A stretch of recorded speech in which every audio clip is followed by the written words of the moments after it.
For updates on sports stories across the globe, we have Aaron Akerijola with us in the studio. Aaron, long time no see. Good morning. All right, thank you very much. How Good are morning. you?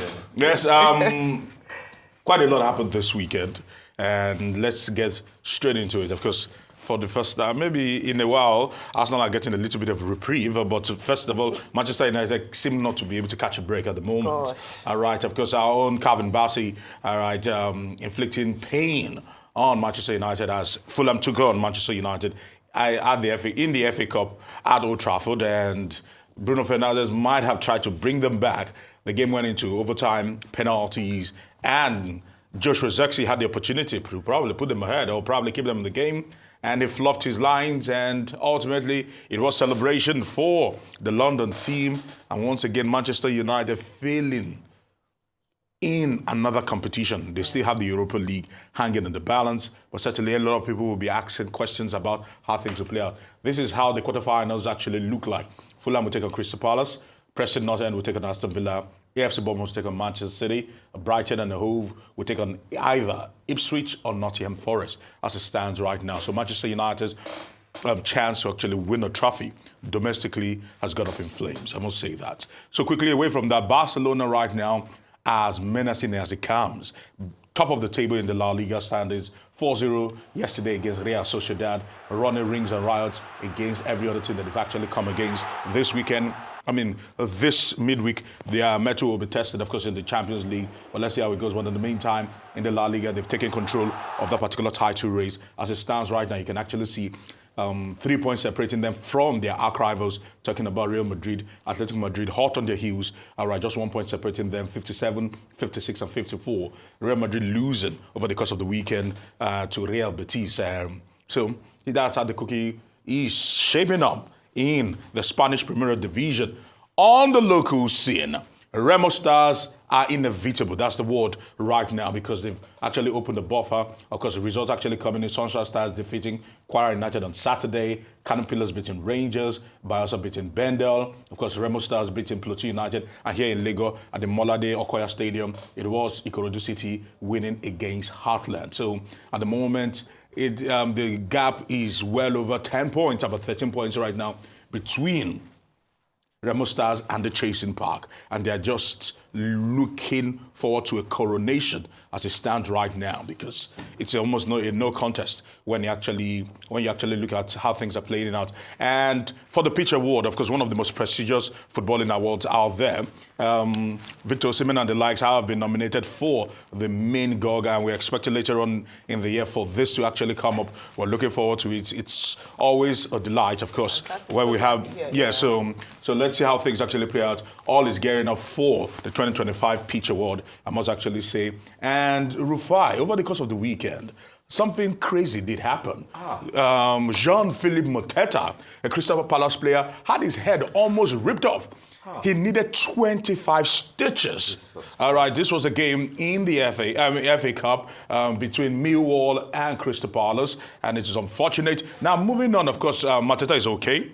And this is what he has to say. Thank you for all the kind messages. I am doing well. I hope to be back very soon and stronger than ever. I love you. This is what Jean-Philippe Mateta had to say after that horrendous clash. There are some saying that the goalkeeper... Yes, the goalkeeper has actually even called Mateta at the hospital to wish him the very best. But people are saying that the red card is not enough. He should be suspended. He should get more. And let's see how it goes. But it's funny that Michael Oliver, the referee on the day, did not even adjudge that to be a red card. Strange. But finally, as we try to wrap it up, let's talk about the Basketball Africa League that is actually coming up sometime in April. And Rivers Hoopers have been drawn against FUS Rabat, Al Ittihad, and Stade Malien. They'll be playing their very first game in that particular group against Stade Malien. I must say that quietly and closely, Chris Green has been working magic behind the scenes for the River State sports teams, and kudos to them. They've been doing well, not just in football, but in every other sport you actually look. And a testament is what is happening with Rivers Hoopers on the continent. All right.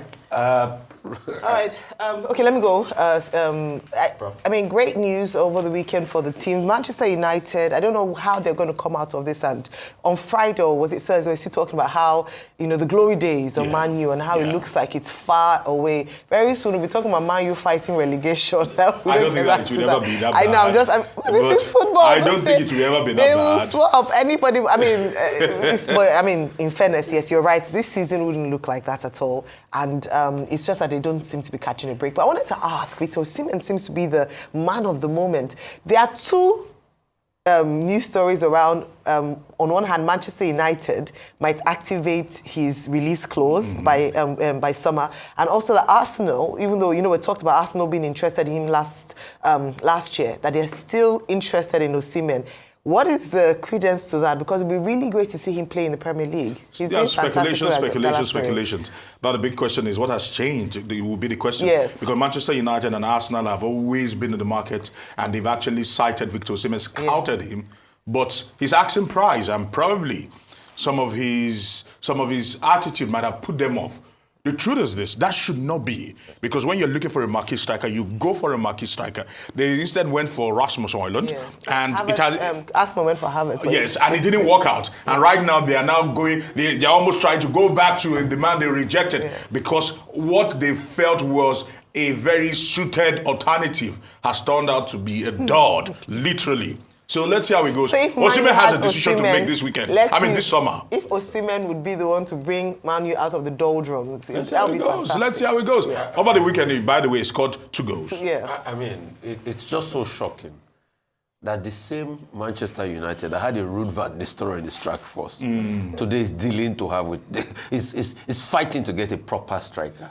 The same Manchester United that had the likes of Dwight Cole and Dwight York and the Cole, Teddy Sheringham, Ole Gunnar Solskjaer, Upley, and these were Wayne Rooney, and these were world-class strikers, is struggling to have a striker. I think their buys have been shambolic.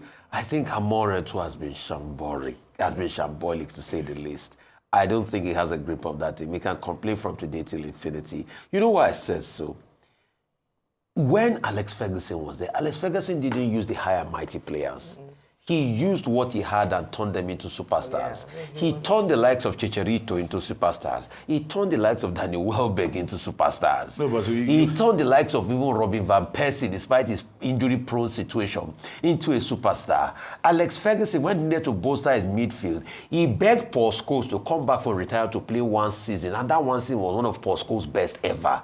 He did what he could with the players on ground. He did what he could with the bulk of the class of 92 team. So it's not that you will hear that Alex Ferguson bought any player that were extraterrestrial to Man United. He used the resource on ground. He was able to mix the superstars with average players. Eric Cantona came in highly rated. Who were the superstars? Eric Cantona, for example. Eric Cantona, it was when he came to Manchester United, he became an ascendancy of stars. He was just a budding player. No, Eric Cantona came into Manchester United with a label. No. That's the point. And it has always happened. Robin Van Persie also came into Manchester United with a label. No, what was the label? Because when you remember, Van Persie had scored over 30 goals before he came to Manchester United. But they were not stars until they came to United. United now amplified their stardom. Let's call it what it is. They might have amplified it. I watched all of them. But they were still stars before they came in. They were not big times. What was the transfer fee of Nistelrooy? Nistelrooy might not have cost an arm and a leg, but guys like Rio Ferdinand cost them a lot when they went from Leeds. But he made them something. Why can't these other coaches do something? Poor management. We are saying the same thing. Poor management. Well, I have a particular interest in Victor Osimhen. I think, he serves them right if they didn't take him and they're suffering. That's their pain. So and I think is as a result of Osimhen. Yes, that's saying that. But I also think those who say they're not taking Osimhen because of his attitude or because of his price are wrong. a good manager will be able to manage Osimhen, and somebody who wants him should No, that's pay, why. No, that's why. should pay his price. No, that's why Arsenal are where they are. Yes. Because Arsenal have always chosen the easier route Yeah. and chosen players with less baggage. Because, for example, they had the opportunity to sign Ivan Toney, and they said no because Ivan Toney comes with a lot of baggage, and Arteta said no. He didn't want to deal with that. Of course, that's the same thing that happened with the likes of Aubameyang, the likes of Lacazette. Yeah. He doesn't like players with baggage, and if you want to win great things, you have to be able to accommodate the eccentricity of some of these players. That is the word. That is the key word, eccentricity. And that is the whole essence of being a star. Yes. You stand out. Yeah. Outstanding means not only in performance, but also in character and behavior. True. The duty of the manager is to, yes, be able to have a framework of discipline, but also accommodate outstanders, outliers. But Arteta comes from the ilk of managers that don't like problem. Pep Guardiola, Maresca. I was going to say, Arteta. even Ferguson, because if you recall with him and Beckham, one of the reasons why they had But he a falling out managed just them. yeah, but after a while, No, but he was able to manage someone like a Cantona. Cantona, it doesn't come as worse as Cantona. to be able to, as a You know what manager, Cantona to continuously You know why? manage bad You know behavior. why it was called Hoo-Ha Cantona? You know what Cantona did? No, he managed him. You know how Cantona kicked out his boot and it hit a player? A player, yeah. You know how Cantona will always fly his collar? But he still managed him, and in his career, he still always gave that respect to Ferguson. So forget it.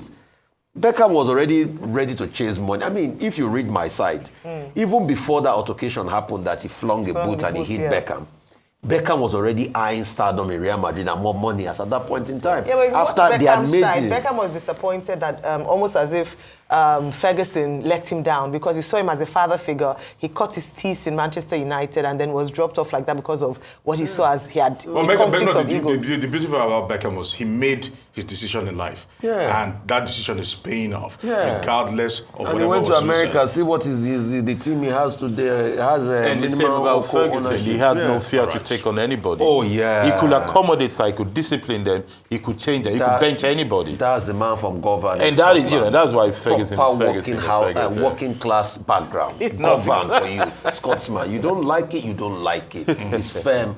And that's why he got results. I think discipline is another thing.